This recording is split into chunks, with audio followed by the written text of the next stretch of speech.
Davos పర్యటనలో రాష్ట్రానికి 2,19,182 కోట్ల పెట్టుబడులు వచ్చాయని మంత్రి శ్రీధర్బాబు వెల్లడించారు.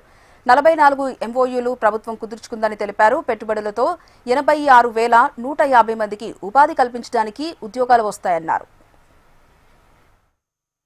దావోస్ 2024లో ఎంఓయూలు 18 ప్రకటనలు చేయడం జరిగింది అధ్యక్ష.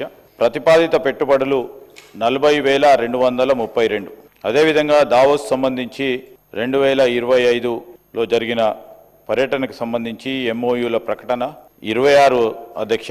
1,78,950 కోట్లు, మొత్తం 2,19,182 కోట్ల రూపాయల మేరకు ఎంఓయూలు చేసుకోవటం జరిగింది అధ్యక్ష.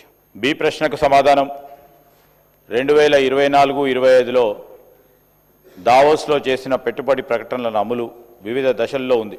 భూమి కేటాయింపు ప్రక్రియ కొనసాగుతూ ఉంది.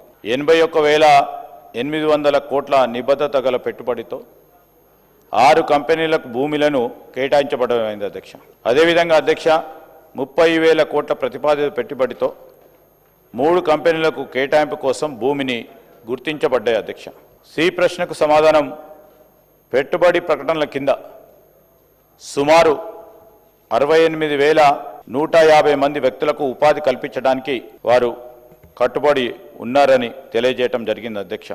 68,150 మందికి ఇప్పుడు వ్యక్తులకు ఉపాధి కల్పించడానికి ఈరోజు వచ్చిన పెట్టుబడులు సంకల్పిస్తాయి అధ్యక్ష.